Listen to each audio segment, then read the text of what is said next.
welcome to Janome Stitch Club UK. My name is Julia and I'm one of the educators here in the UK for Janome.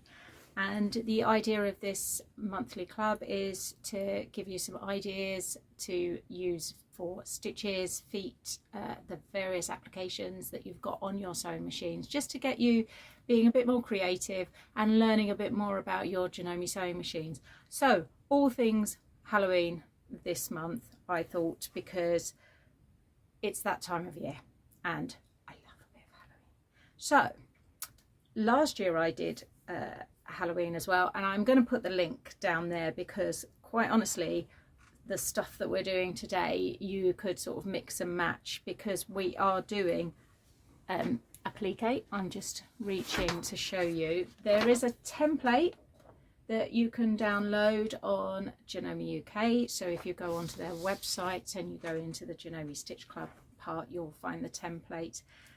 And we're looking specifically at blanket stitch really this time. So I've done this little sort of Halloweeny, nice simple Halloween table mat. You could turn it into a table runner. You could certainly do lots more pumpkins and lots more leaves. You don't have to keep it. I've just done it because look, it fits in the screen, doesn't it?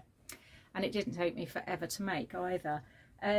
There is also the there's another pattern on there, so I can show you how to make some matching bunting as well, and I'll just do a swift run through of that. But the main event really is the blanket stitch, and it really is the main event.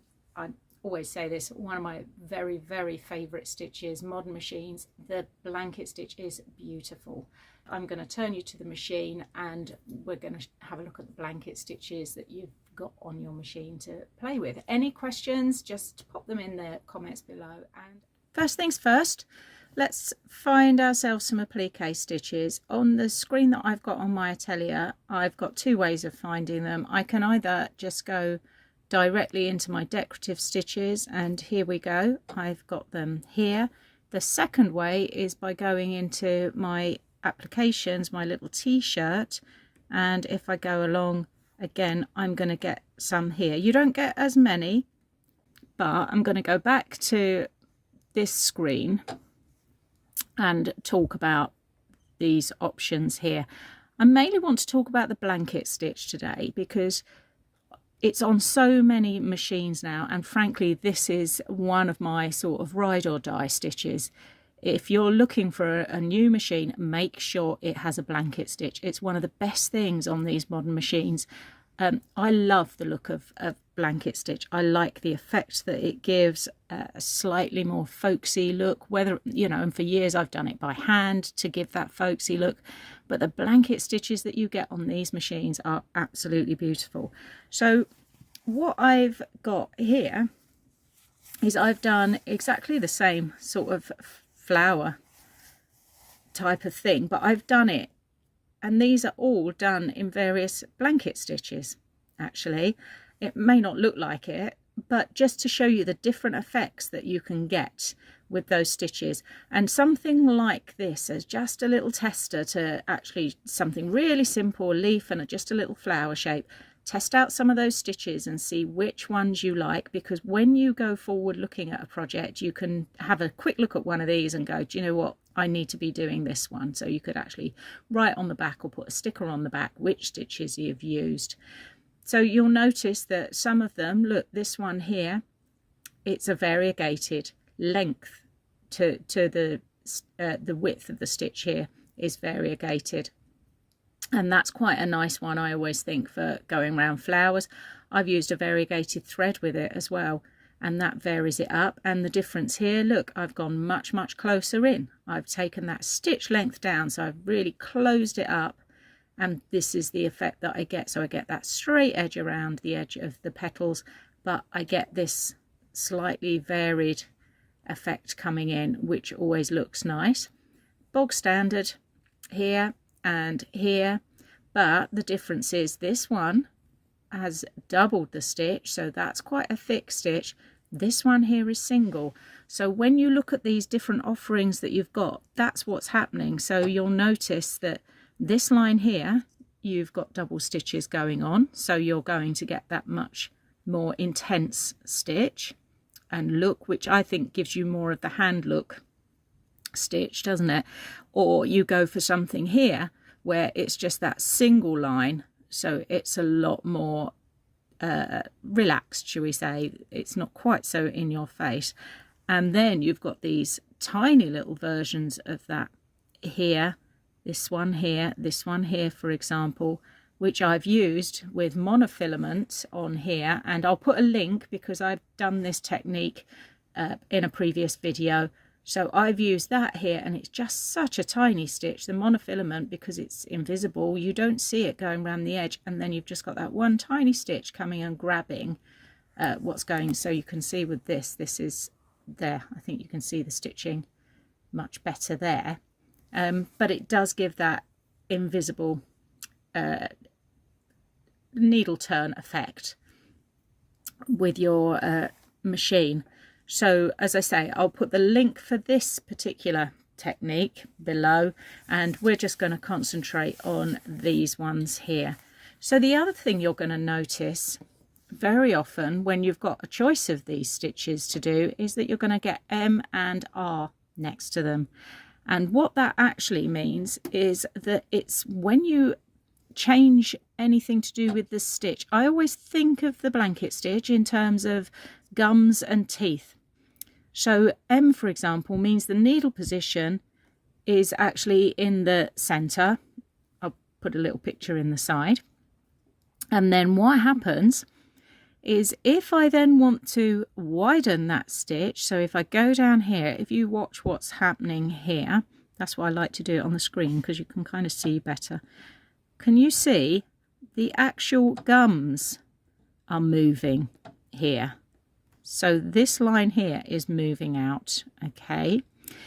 That means if you changed the actual width of your stitch as you went along, which we've done quite a lot of with our decorative work and our pictorial stuff, this is going to move. So it's going to look really jumpy as you change it. Whereas if we have it in the right hand position, so it's got an R by it, now the gums are on the far right. So what then happens is the gums stay in place, but you'll notice the teeth are getting longer. Okay, also double check, because look, it's stopping me at 6, but this is a 9mm width.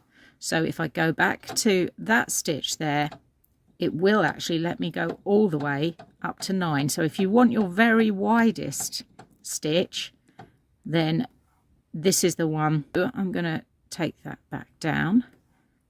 There is another way of getting into these stitches on this kind of screen. So if I go into my little t-shirt, so if you've got actual applications on your machine, so if you're on the 9480, the M7, etc, etc, if you go into your applique settings there, it's going to give me options. So I've got my zigzag, but it's changed to really tighten it up, so I'm getting a satin stitch, and then it's just got the narrow one, so it's got less options. But if they're the ones that you use most of the time, and you'll notice if I go onto this one, can you see I've saved my favorite setting here, because if I'm on a quilt, for example, where there's a lot of applique going on, I will actually do my settings in this particular, in the applications here, because I've then got my other stitches all free for stuff that I do in between. If it's a big project, what I'll often do is it might take me months, because I'll just come to it, come away from it, come back to it. You know, if it's 35,000 leaves around a border on a quilt, for example, then, you know, I'm not going to do that all in 1 week. That's probably going to take me about, let's be honest, about 5 years. So I will keep my favourite settings on there, ready to come back to for that particular project. So let's go back here once again to look at these. So these are the ones that I mean with that sort of doubled up effect, so it's giving a much more folksy look, which I love. and then that single line on the gums is this one, a bit more relaxed, and also the one that these ones I would be looking at for the needle turn, the invisible applique technique there. Okay, so within each of these, we've explained the M and the R. Okay, we've also got an L on this particular machine because it's giving me lots and lots of options. And that means, look, the gums are on this side. If you are left-handed, you might find that quite useful. Sometimes it's about how it's looking when you take the piece of work to the machine, isn't it? So that might be a useful option if you're left-handed, or if you're in a position where you can't quite get to it. You've also got, if we go forward, we've got these stitches here as well, which we've got the offset blanket stitch. Now, if you are on a very basic machine, maybe a mechanical, or if maybe you've got a child or a grandchild that you're teaching to sew and they've got less stitches, they might have 15, 20 stitches on their machine. This one here, this is the one that's going to give them the closest thing to a blanket stitch. So that's one to look out for, because even those machines will have this stitch. They might not necessarily have the straight blanket stitch. Okay, so that's just a few to look at there. If we then go through to, I'm going into my quilt section. You might find these actually all next door to each other, depending on what machine you've got. But you will also possibly find this one, which is this variegated one here. And look, you can see the lengths are different on there. So that's a really good one if you want sort of a grassy effect at the bottom or something like that. Okay, so that's the sort of basics of those stitches. We've also got this one where it's a side by side, so it's almost like a double blanket stitch, I would say, and there's a couple of options on here. These ones I particularly like if I'm, for example, in the middle of a project and I want to join. Sometimes I'll do paper piecing, but then I'll actually machine applique it down. So if I was doing hexagons, for example, I could use this and I could run down the center between my hexagons, and I know I'm going to catch it either side. So for example, I've got 3 little hexes here. I've just hand basted these. I often find this in my sewing room. I'll just find random stuff that's knocking around. It tends to be hexes. I don't know why. I have never made a hexagon quilt in my life. They're not my favourite thing, to be honest, but every now and then I see somebody else's beautiful hexagon quilt. I rush home and I immediately start making piles of little hexagons, which then will just sit in a corner or in a drawer for ages. So if you wanted to put hexes on, say you wanted to make a little bag out of all of these random hexes that you might have sitting around, the stitch that we're going to use is that one that is side by side. So I've got the slightly offset one. I'm using a darker thread so that you can hopefully see it, and I am using my open toe foot, although to be honest my favorite foot really for this one would be my stitch in the ditch, because look, can you see that will actually guide me through the center of each one so that I know that I'm going either side, but I want you to see how the stitch is stitching out. So I'm going to use my open foot here so that you can see. So I'm going to have to wing it a little bit going down here. So the gums of this one here are actually going to be going through the center of those 2 hexes. I'll take that one off for a second. Just going to go down these 2. So the gums are going through and the teeth are going over to the side. I've just left it on its regular settings. So as we come down, I'm going to tuck that one in. because I've got one more stitch. There we go. Start coming along here because I can go along here and then I can pivot and go along there. So again, I'm in the ditch between the two. So I'm going to slow up here and see. That's it. One more. I'm just going to do back there. So I'm in the center as I turn. There we go. So as I say, I've kept this stitch bigger than I would normally because I want you to see. And I can continue just tucking those in. So look, like I say, that's a really big stitch. But you can see how you can actually use that stitch. So that is that particular one. But let's just stitch out, because the other thing that I wanted to show you is when you are doing a project with a blanket stitch, what is also really important is when you are going to turn. So, for example, and this is what you need to practice, I'm going to draw just an L shape. And I'm going to follow that along, and I've just gone on to my very first standard blanket stitch. I haven't changed anything on it. So this is the one that is doubling up.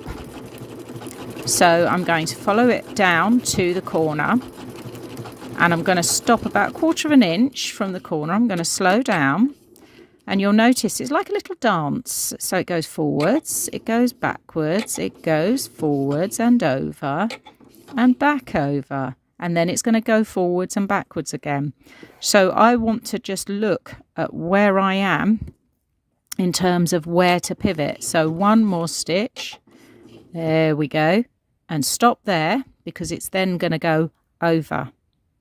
So if I now, my needle is down, lift and turn, then I can start going this way. If I want to cover, I've done that quite a thick line, but I think you're getting the gist of this anyway. So now that stitch goes over, there we go, and then it squares it off in the corner. So I get a nice neat corner.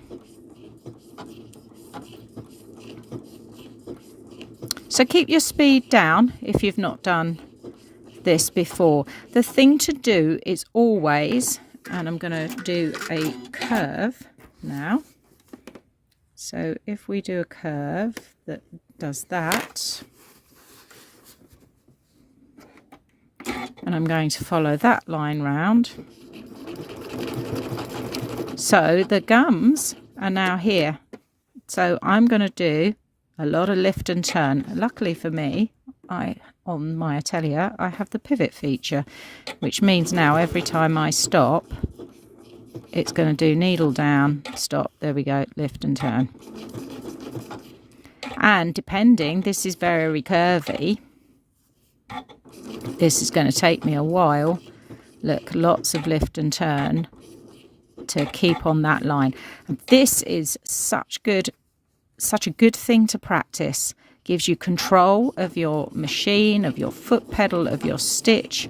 Honestly, I always think applique for beginners is one of the best things to do, because it teaches you so much about your machine, and it does help your control of what you're doing. So I'm always stopping on the outside because that was an outside curve. So I'm now coming down, and I've now got an inside curve going on. So what's going to happen here, where I'm losing that line, so come back in, I now need to adjust in a slightly different way. So generally speaking, if it's an inside curve, you stop on the inside. If it's an outside curve, you stop on the outside.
So I've actually just used that little tiny straight stitch on here because it's a darn sight quicker. I don't have to concentrate quite so hard, and it is just bunting. So just to completely fill up some of the stitches here, just to go through another one, I'm actually using a blanket stitch, your ditch foot, which is your S foot, because again I like this one for binding because it's got the lip. So again, that runs along the side there. There we go. I have finished the table mat. This is a second one. I've done two actually, one each for me and my husband, but lots of different blanket stitches used on there. Nice simple shapes for you to practice on. If you've never had a go of applique before, something like this is a really easy project to get you started. As I said, we've got the bunting as well, and if you go back to the link that I put down below, this is in a bit of there is the Wicked Witches from last year, and you'll find the lettering as well. So if you wanted to sort of mix and match the pumpkins and the lettering, which I think I'm going to do now to make my bunting a bit longer, then you can. So I hope you enjoyed that. I hope it's going to make you look at some of the other alternatives with the blanket stitch, not just stick to one. It's not a washing machine. Don't just use the same program every single time. Have a look at what else is on there, and if you've got any questions, once again, pop them in the comments and I will get back to you. Thank you for watching.